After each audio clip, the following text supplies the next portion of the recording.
Assalamualaikum warahmatullahi wabarakatuh. Bismillahirrahmanirrahim.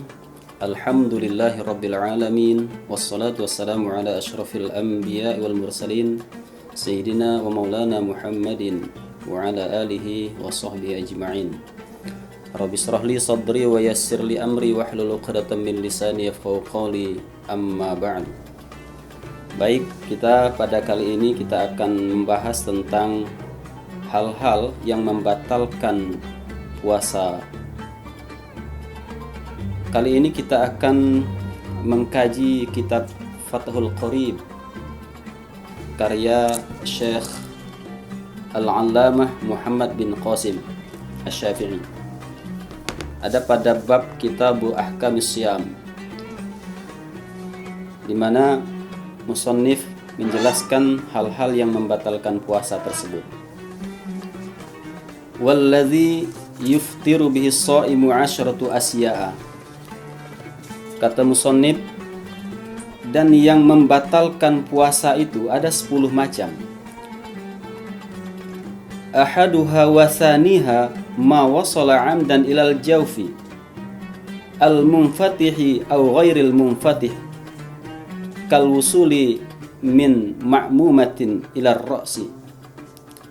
Yang pertama dan yang keduanya adalah sesuatu yang masuk dengan sengaja atau sampai dengan sengaja ilal jawfi, yakni kepada rongga yang ada di badan. Jadi rongga itu sesuatu yang masuk dengan sengaja atau sesuatu yang sampai dengan sengaja ilal jawf, kepada rongga yang ada di badan kita. Al-munfatihi itu baik yang terbuka, au ghairil munfatihi ataupun yang tidak terbuka. Kal wusuli min ma'mumatin, seperti benda yang sampai itu dari luka-luka ila roksi yang ada di kepala. Ini dicontoh. Andaikan orang ada luka di kepalanya sehingga luka tersebut tembus sampai ke otak. Nah, jika ada sesuatu yang masuk ke dalam rongga tersebut, maka itu dapat membatalkan puasa. Nah, bukan hanya itu saja, al-jawf, rongga itu yang ada di badan kita juga. Contoh hidung, itu juga rongga. Sehingga jika ada sesuatu masuk ke dalam hidung kita yang bagian rongga, tapi bukan bagian di depan di sini. Kalau hanya bagian depan itu belum membatalkan puasa. Tapi jika sudah masuk ke dalam, maka itu sudah masuk ke rongga, maka itu membatalkan puasa. Kemudian rongga juga adalah bagian mulut kita yang bagian dalam. Kalau kita hanya sebatas berkumur, itu belum membatalkan puasa. Maka kita saat berwudu itu kita boleh saja berkumur, tapi asalkan airnya itu tidak sampai masuk ke dalam rongga, apalagi sampai ditelan, maka itu bisa membatalkan puasa. Kemudian telinga, ini juga telinga kita itu juga ada rongga. Sehingga di saat kita, contoh seperti pada saat kita mandi, jika ada air masuk ke dalam telinga kita, maka di saat itu air itu masuk tanpa tidak sengaja, maka itu tidak membatalkan puasa. Nah, di saat air tersebut masuk ke dalam telinga kita, kita masukkan kembali air untuk memancing supaya air tersebut keluar, maka memasukkan air dengan sengaja tersebut yang membatalkan puasa kita. Nah, begitu. Nah, gimana langkahnya? Jika air tersebut masuk dengan tidak sengaja tersebut, kita biarkan saja dulu. Nanti pada saat berbuka, nanti baru kita pancing airnya tersebut untuk kita keluarkan. Nah, itu. Jadi, wal muradu imsaku shaim an wusuli ainin ila ma yusamma jawfan. Ini maksudnya kata musannif, supaya kita itu menjaga, menahan puasa itu dari sesuatu yang dapat membatalkan, ya, sesuatu yang dapat masuk ke dalam jauf atau rongga tersebut sehingga dapat membatalkan puasa kita gitu. Maka kita jaga betul. Wasalisu al-huqnatu fi ahadis sabilaini. Kata musannif yang berikutnya, yang ketiga, al-huqnatu fi ahadis sabilaini. Al-huqnah itu bisa diartikan dengan menyuntik, ya. Fi ahadis sabilaini, pada salah satu dua jalan. Wahia dawaun, yaitu menyuntikkan obat ke dalam salah satu dua jalan. Yuqanu bihil marid fi qubulin au duburin. Al-huknah memasukkan obat, orang sakit itu memasukkan obat di dalam kubul dan dubur. Nah, kubul itu adalah kemaluan depan kita, dubur itu adalah kemaluan belakang. Jadi pada saat seseorang sakit barangkali, mungkin dia susah buang air besar. Sekarang kan ada obat yang bisa memasukkan, mengencerkan supaya cepat keluar kotoran tersebut. Itu dimasukkan, disemprotkan ke dalam lubang belakang kita atau dubur kita, maka hal itu dapat membatalkan puasa kita. Ataupun sejenis apapun yang masuk ke dalam lubang dubur itu bisa membatalkan puasa kita. Ataupun juga lubang depan atau kubul namanya. Kubul itu alat kemaluan kita yang depan itu disebut dengan kubul. Jika ada sesuatu yang masuk ke dalam kubul itu, maka batal puasa kita. Contoh barangkali pada saat orang di rumah sakit mungkin dimasukkan dengan selang itu ya, selang keteter itu namanya. Dimasukkan itu, maka itu membatalkan puasa.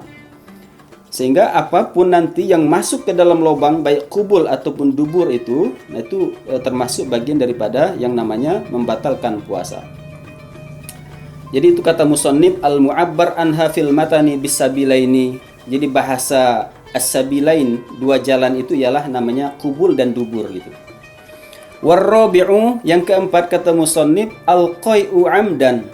Al-qai'u itu artinya muntah, amdan sengaja. Orang yang muntah dengan sengaja maka batal puasanya. Fa illam yata'ammad lam yabtul shaumuhu kama sabaqa. Tapi jika tidak disengaja maka tidak batal puasanya. Nah, ini ada muntah yang jika kita kita mainkan anak lidah kita di tenggorokan kita itu, kita pada bahasanya ya, kita main-mainkan dengan lidah kita itu bisa merangsang untuk muntah. Atau kita sengaja kita mau muntah-muntahkan dengan cara menggosokkan lidah pakai sikat gigi, itu juga bisa merangsang untuk muntah. Nah, hal itu disengaja. Maka jika seseorang muntah dengan sengaja, maka itu bisa membatalkan puasanya. Tapi jika tidak sengaja muntah, maka itu tidak batal puasanya. Contoh barangkali kita naik mobil, ya kan?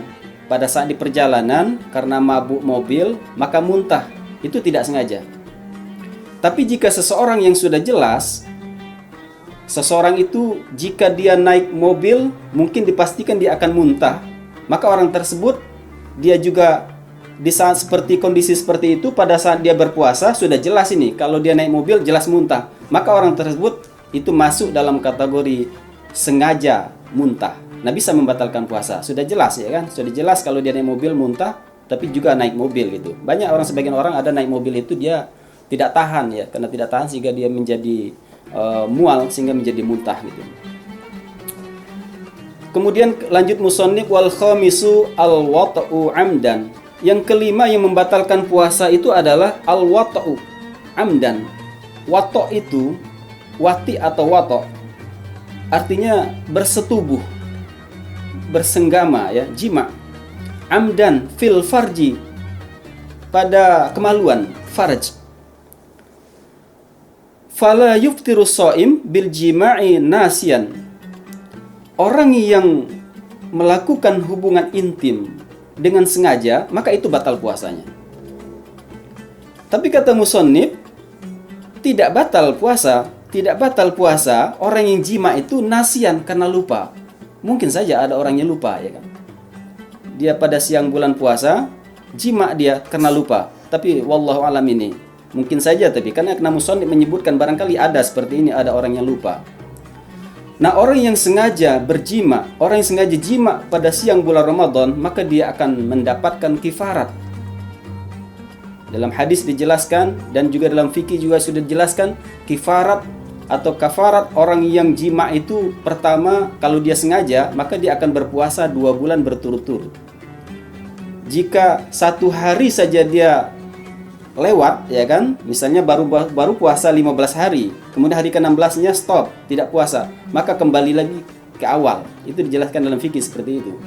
Harus berturut-turut 2 bulan. Yang kedua, dia harus memberi makan fakir miskin sebanyak 60 orang. Kalau tidak mampu tadi ya.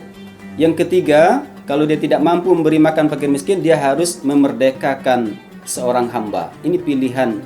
Ini namanya wajib khiyar, artinya boleh memilih daripada yang salah satu daripada 3 kifarat itu gitu. Nah, ini hukuman bagi orang yang sengaja jima atau berhubungan suami istri pada saat bulan puasa atau bulan Ramadan. Pada saat puasa gitu ya. Pada puasa bulan Ramadan. Kemudian musannif melanjutkan wasadisu, yang keenam al-inzalu wa huwa khurujul mani. Yang keenam itu adalah inzal. Inzal itu artinya keluar mani an mubasyaratin bila jima'in muharraman kana ka ikhrajihi biyadihi aw ghairu muharramin ka ikhraji biyadi zaujatihi aw jariyatihi. Yang keenam ini adalah keluar mani sebab bersentuhan kulit, bukan karena jima, tapi hanya karena bersentuhan, karena mungkin pada saat itu syahwatnya sedang naik sehingga bersentuhan saja kulit dengan lawan jenis itu bisa keluar mani. Atau mungkin bersentuhan dia dengan istrinya sehingga keluar mani, inzal dia, maka itu membatalkan puasa.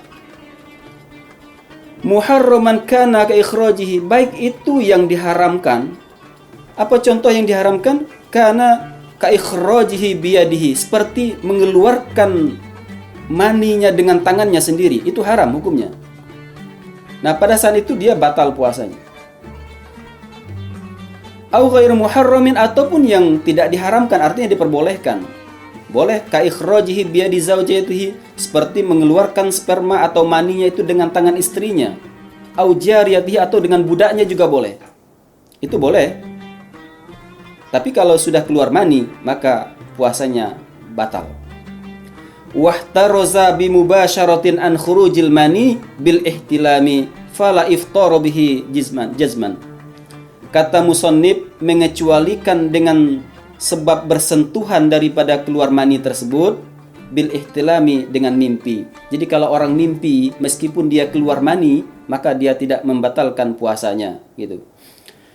Wasabi'u ila akhiril asyarah, yang ketujuh sampai kepada yang 10, al haid wan nifas wal junun war riddah.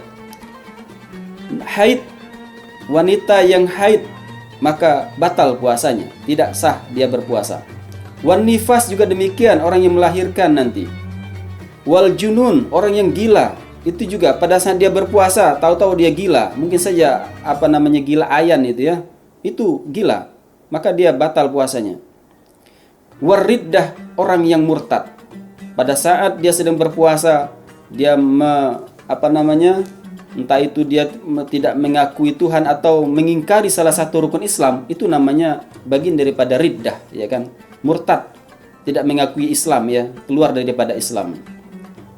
Jadi kata musannif, famata tara'a syai'un minha fi asna'is shaumi abtalahu, maka manakala kedatangan sesuatu yang daripadanya tadi haid, nifas, gila dan murtad pada saat pertengahan puasa atau pada saat dia sedang berpuasa, abtalahu, maka puasanya menjadi batal gitu. Nah, inilah hal-hal 10 macam yang dapat membatalkan puasa, yang secara zahir jika ini terjadi pada seseorang yang sedang berpuasa, maka puasanya menjadi batal. Namun ada hal-hal yang membatalkan puasa tapi puasanya tidak batal, dan hanya saja pahala puasanya yang bisa saja menjadi gugur ataupun berkurang minimal. Dalam hadis dijelaskan, kam min shaimin laisa lahu min siyamihi illal ji' wal atas. Berapa banyak orang berpuasa tapi puasanya itu hanya mendapatkan lapar dan haus saja. Hal ini kenapa? Karena seseorang tersebut tidak memperhatikan hal-hal yang dapat membatalkan atau menggugurkan pahala puasanya. Di antaranya ada hadis dijelaskan, khamsun yuftirnas shaim. Ada 5 macam hal-hal yang dapat yang dapat membatalkan pahala puasa tersebut. Yang pertama al-ghibah. Ghibah itu adalah membicarakan orang lain. Dalam bahasa sekarang barangkali gosip-gosip itu ya. Apalagi pada saat pada saat kita sedang duduk di pinggir jalan, sedang ngobrol-ngobrol, melihat orang berjalan, maka Nabi melarang kita duduk di pinggir jalan pada dasarnya. Kata Nabi, iyyakum wal julusa 'ala turuqat, jauhilah kamu akan duduk di pinggir jalan. Para sahabat bertanya, kenapa dilarang ya Rasulullah? Karena pada saat kita duduk di pinggir jalan, itu kita akan melihat orang-orang yang lewat. Orang yang tinggi kita sebut mungkin ketinggian, orang yang rendah kita sebut kerendahan, macam-macam. Orang yang hitam kita sebut hitam, jelek, segala macam. Nah, ini Nabi melarang pada dasarnya. Tapi boleh duduk di pinggir jalan asalkan kita berikan hak jalan. Apa hak jalan? Jaga pandangan, ya kan? Jaga lisan, jangan sampai kita melihat, jangan sampai kita membicarakan keburukan dan kejelekan orang lain. Karena itu juga bagian daripada al-ghibah, yakni membicarakan orang lain, sehingga itu dapat membatalkan pahala puasa kita. Yang kedua adalah an-namimah, yakni mengadu domba. Ini juga bagian daripada membatalkan puasa.